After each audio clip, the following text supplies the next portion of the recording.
Not only did I see the results of socialized medicine in England and progress in housing, health, and workers' pensions in Sweden, Holland, Belgium, and France, but in the Soviet Union and East Germany, I saw a change of attitude toward the masses of people, not as the wards and beneficiaries of the rulers of the nation, but as the main body which itself owned the nation, and for which the nation existed, and as the reservoir out of which were being recruited those people who were making civilization.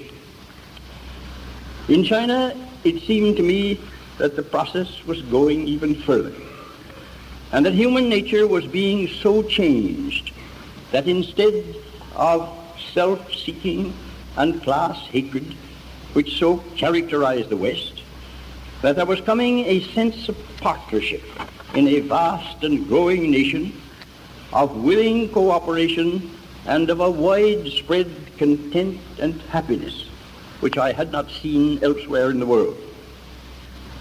All this was my deep and firm impression. I cannot prove it, particularly not to you who have been poisoned by lies and distortions for 10 years. After all, I saw these countries only partially and for brief visits, yet I am a traveler of some experience, and I know personally the trials of the poor and despised. I was given unusual opportunity for observation, and thus my conclusions are of some value.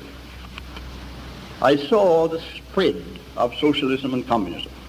Today, more than half the people of the world live under a socialism which is growing toward communism.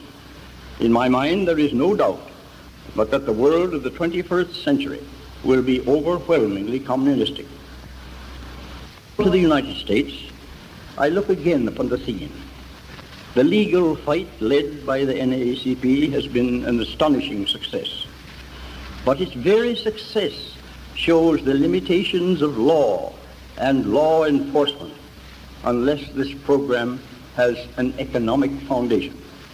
Unless the mass of Negro people have not simply legal rights, but have such rights to work and wage that enable them to live decently. Here in the United States, we have had a stirring of the Negro population which emphasizes these facts. In the slave South, Negroes impoverished and mistreated have sought remedy by pouring into the cities of the South, and especially into the great cities of the North. They have caused problems of housing and of crime, of poverty and disease. It spells the damnation of youth and death of children and degradation of women. Through this, the American Negro is passing. It emphasizes our national problem of gambling and prostitution and drug using and murder and suicide.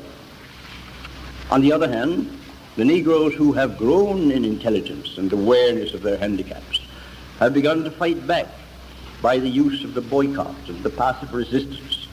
The experience in Montgomery, the extraordinary uprising of the students all over the South and beginning in the North, shows an awareness of our situation which is most encouraging.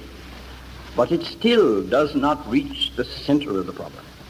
And that center is not simply the right of Americans to spend their money as they wish and according to law, but the chance for American Negroes to have money to spend because of employment by which they can make a decent wage. What then is the next step? It is for American Negroes in increasing numbers and more widely to insist upon the legal rights which are already theirs, and then to add to that increasingly a socialistic form of government, an insistence upon the welfare state which denies the further carrying on of industry for the profit of those corporations which monopolize wealth and power, the stopping of a government of wealth, for wealth, and the returning of governmental power to the individual voter with all the freedom of action that can be preserved, along with an industry carefully organized for the good of the masses of people and not for the